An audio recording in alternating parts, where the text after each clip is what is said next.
நாளைக்கான வீடியோ தாங்க வந்திருக்கு. வீடியோ வந்து சூப்பரா இருந்துச்சு அப்படின்னு தாங்க சொல்லணும். அதாவது லதாவோட அம்மா, அப்பா இருக்காங்கல்ல, அவங்களுக்கு வந்து கேசவ் வந்து உண்மையான எம்டி இல்ல அப்படின்னு எல்லா விஷயமும் தெரிஞ்சிருச்சு அப்படின்னு தாங்க சொல்லணும். அதெல்லாம் பார்க்குறதுக்கு நம்ம சேனலை மட்டும் மறக்காம லைக் அண்ட் சப்ஸ்கிரைப் மட்டும் பண்ணிருங்க.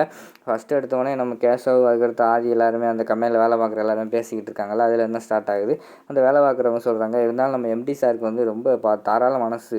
அவங்க வந்து ஒரு கூட வேலை பார்க்குறவங்கள எம்டி ஆக்கி அழகு பார்த்து, அவர் வந்து அதே கல்யாணத்துக்கு அவர் வந்து ஒரு சும்மா வேலை பார்க்குற அது மாதிரி வந்திருக்காரு. அதெல்லாம் வேறு யாருக்குமே வருமா அப்படிங்கிற மாதிரி எல்லாம் பேசிக்கிட்டே இருக்காங்கல்ல. அதை வந்துட்டு அதை வந்து அந்த சைடு வந்து லதாவோட தாய் மாமா வந்து பார்த்துடுறாங்க. பார்த்துட்டு ஓ இதுதான் விஷயமா வந்தால் பூராமேவும் அந்த இன்னொரு பையனை தான் சாருங்கிறாங்க. ஆனால் நம்மளோட மாப்பிள்ளையை பார்த்தா போடா வாடான்னு பேசிக்கிட்டு இருக்காங்க. எனக்கு முதல்ல இருந்தே அந்த டவுட் இருந்துச்சு. இப்போ வந்து எனக்கு கன்ஃபார்ம் ஆயிடுச்சு.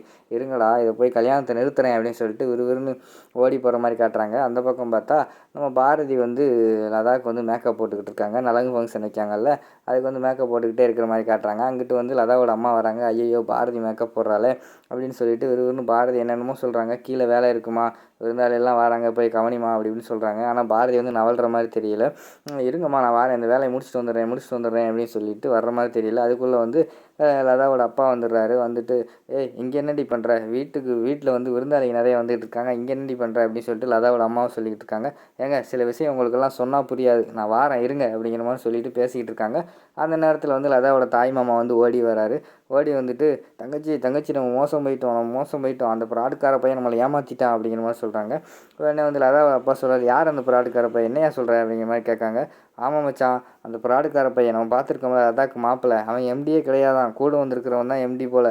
ஏன்னா அங்கே வேலை பார்க்க வந்தவங்க பூராமே இவனை போடா வாடான்னு பேசிக்கிட்டு இருக்காங்க. ப்ராடுக்கார பையன் நம்மளை ஏமாற்றிட்டான் அப்படிங்கிற மாதிரி சொல்லிட்டு இருக்காங்க. அப்படியா, அதான் எனக்கு முன்னாடியே டவுட் இருந்துச்சு, அதான் நான் கன்ஃபார்ம் பண்ணுற கூட கம்பெனிக்கு போனேன். என்னை ப்ராடுக்கார பையன் என்னை ஏமாற்றிட்டாங்களே, இருங்கடா அந்த கல்யாணத்தை நிப்பாட்டுறேன் அப்படின்னு சொல்லிட்டு விறுவிறுன்னு அந்த இடத்த விட்டு போகிறாரு லதாவோட அப்பா. நம்ம லதாக்கும் பாரதிக்கும் என்ன பண்ணுறேன்னே தெரியல. ஐயோ உண்மை தெரிஞ்சிருச்சே அப்படின்னு சொல்லிட்டு அவங்களும் பின்னாடி போகிற மாதிரி காட்டுறாங்க. வெளியில் போய் பார்க்காங்க. பார்த்தா நம்ம அந்த வேலை பார்க்குற எல்லாருமே வந்து கேசவ சார் சூப்பராக இருக்குது சார், மேரேஜுக்கு டெக்கரேஷன்லாம் பயங்கரமாக இருக்குது சார் அப்படிங்கிற மாதிரி இவரை போய் சார்னு சொல்லிக்கிட்டு இருக்காங்களா. என்னடா இவன் வந்து இப்படி சொன்னால், இங்கே பார்த்தா இங்கே வேறு மாதிரி நடக்கே அப்படின்னு சொல்லிட்டு லதாவோட அப்பா வந்து குழம்பி நின்றுக்கிட்டு இருக்காரு. உடனே பக்கத்தில் லதாவை பார்த்தோன்னே, லதா வா லதா இப்போ தான் வர்றியா, நம்ம எம்டி சார் கல்யாணம் பண்ண போகிற, இனிமேல் உன்னை வாப்போம்லாம் சொல்ல முடியாது, மேடம் தான் சொல்லணும் அப்படி இப்படின்னு பெர்ஃபார்மன்ஸ் எல்லாம் பின்னிக்கிட்டு இருக்காங்க. அதையெல்லாம் பார்த்தோன்னே லதாவோட அப்பாவுக்கு வந்து மனசு குளிர ஆரம்பிச்சிச்சு. சரி கேசவன் தான் எம்டி போல் அப்படின்னு சொல்லிட்டு, இவன் பேச்சை கேட்டதுக்கு இந்நேரம் கல்யாணத்தையே நிறுத்தியிருப்பேன் பேசாமல். ஐயோ இவன் பேச்சை இனிமேல் கேட்கவே கூடாது, பூரா பொய்யா சொல்லிக்கிட்டு இருக்கான், நல்ல மாப்பிள்ளையை விட்டுருப்பேன் அப்படிங்கிற மாதிரி சொல்லிட்டு அவர் அந்த இடத்துல சாரி மாப்பிள்ளை அப்படிங்கிற மாதிரி வந்து கேசவ பார்த்து சொல்கிறாரு. ஐயோ மாமா நீங்கள் ஏன் சாரி சொல்கிறீங்க, அதெல்லாம் ஒன்றும் இல்லை அப்படிங்கிற மாதிரி வந்து கேசவ சொல்லிடுறாரு. சரின்னு சொல்லிட்டு எல்லாமே உள்ளே போயிடுறாங்க. அப்பாலாம் தப்பிச்சோம் அப்படின்ட்டு இருக்காங்க.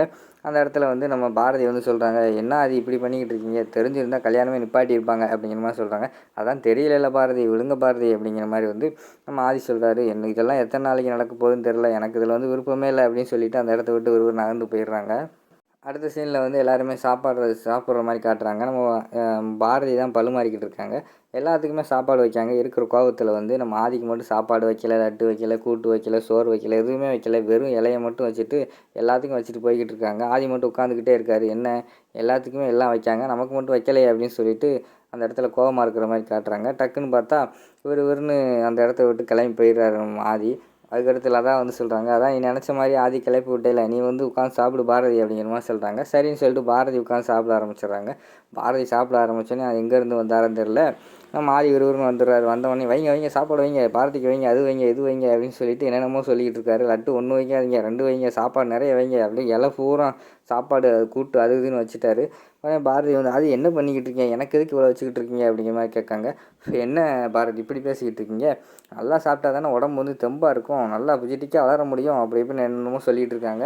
பேசாமல் இருங்க ஆதி, பாருங்கள் சுற்றி முற்றி எல்லோரும் பார்க்காங்க அப்படிங்கிற மாதிரி சொல்கிறாங்க. யார் பார்த்தா என்ன அப்படின்னு சொல்லிட்டு விறுவிறுன்னு அந்த இடத்த விட்டு போகிறாரு. போய் ஒரு சேரை தூக்கிட்டு வர்றாரு. ஆப்போசிட்டில் உட்காந்து அவர் சாப்பிட ஆரம்பிச்சிடுறாரு. இலையில் இருக்கிற சாப்பாடெல்லாம்.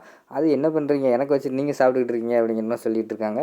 உங்களுக்கு வச்சா நினச்சிங்களா, நான் எனக்கு வச்சு சாப்பிட்டுக்கிட்டு இருக்கேன், வயிறு ஓவர் பசி, சாப்பாடு நல்லா கம்மன்னு வாசனையாக இருக்குது, அது மட்டும் இல்லாமல் சாப்பாடு வேறு நல்லா டேஸ்ட்டாக இருக்குது அப்படின்னு சொல்லிட்டு நீங்களும் சாப்பிடுங்க, நீங்கள் 2 பேரும் சேர்ந்து சாப்பிடுவோம் அப்படிங்கிற மாதிரி சொல்கிறாங்க. அந்த இது எல்லாத்தையும் மரகதம் பார்த்துட்டு என்னமோ கேட்க ஆள் இல்லைன்னு சொல்லிட்டு என்னமோ ஆடிக்கிட்டு கிடக்குதுங்க அப்படிங்கிற மாதிரி அங்கிட்டு புலம்பிக்கிட்டு இருக்கிற மாதிரி காட்டுறாங்க. அடுத்துல நம்ம பாரதி வந்து லட்டு எடுத்து சாப்பிட போகிறாங்க. அந்த 2 லட்டையுமே எடுத்துட்டு, லட்டு நான் வாங்கியிருக்கேன். உங்களுக்கு வேணும்னா நீங்கள் தேவைன்னா கேட்டு வாங்கி சாப்பிடுங்க அப்படிங்கிற மாதிரி ஆதி சொல்கிறாங்க. உடனே இப்போ லதா வந்து சொல்கிறாங்க, பாரதி உனக்கு ஒரு ஆப்ஷனே இல்லை, சாப்பிட்டு தான் ஆகணும் அப்படிங்கிற மாதிரி சொல்கிறாங்க. உடனே நம்ம பாரதி வந்து 2 வாய் வைக்காங்க. விறுவிறுன்னு இருந்துச்சு, அந்த இடத்த விட்டு போயிடுறாங்க. ஐயோ என்ன கோவப்பட்டு போயிட்டாங்களோ அப்படின்னு சொல்லிட்டு ஆதியும் அந்த இடத்துல சாப்பிட்டு கை கழுவ போகிறாங்க. ஆனால் அந்த இடத்துல வந்து பாரதி கை கழுவுற இடத்துல நின்றுக்கிட்டு இருக்காங்க. ஐயோ இங்கே நிற்காங்களே, இவங்ககிட்ட எப்படி தப்பிக்கிறது அப்படின்னு சொல்லிட்டு அங்கே நைஸாக நழுவ பார்க்காங்க. அதுக்குள்ளே பாரதி வந்து ஆதி இங்கே வாங்க அப்படின்னு கூப்பிட்றாங்க. உடனே என்ன பாரதி அப்படிங்கிற மாதிரி கேட்காங்க. நீங்கள் பண்ணது நல்லா இருக்கா அப்படிங்கிற மாதிரி கேட்காங்க. நான் என்ன பண்ணேன் பாரதி அப்படின்னு கேட்குறாங்க. அத்தனை பேருக்கு முன்னாடி நீங்கள் அப்படி பண்ணுறீங்களே, எல்லோரும் நம்மளை பார்த்து என்ன நினைப்பாங்க, சிரிச்சாங்க அப்படிங்கிற மாதிரி சொல்லிட்டு இருக்காங்க. அவங்களா எல்லாம் நம்ம ஆளுங்க தான், அதெல்லாம் ஒன்றும் நினைக்க மாட்டாங்க, ஃப்ரீயாக விடுங்க பாரதி அப்படிங்கிற மாதிரி சொல்லிட்டு இருக்காங்க ஆதி. இவங்கெல்லாம் இங்கிட்டு பேசிக்கிட்டு இருக்கிற நேரத்தில் அங்கிட்டு இருந்து வந்து துரை பார்க்காரு. ஓ, என்னை ஜெயிலுக்கு அனுப்பிட்டு நீங்கள் ஜோலியாக சந்தோஷமாக இருக்கீங்களா, இருங்க இருங்க, உங்களை சும்மா விட மாட்டேன், இந்த கல்யாணம் முடிகிறதுக்குள்ளே உங்களை காலி பண்ணால் விட மாட்டேன் அப்படின்னு சொல்லிட்டு அந்த இடத்துல யோசிச்சுக்கிட்டு இருக்கிற மாதிரி காட்டிக்கிட்டு இருக்காங்க. அதோட பார்த்திங்கன்னா இந்த எபிசோடை வந்து முடிச்சிடுறாங்க.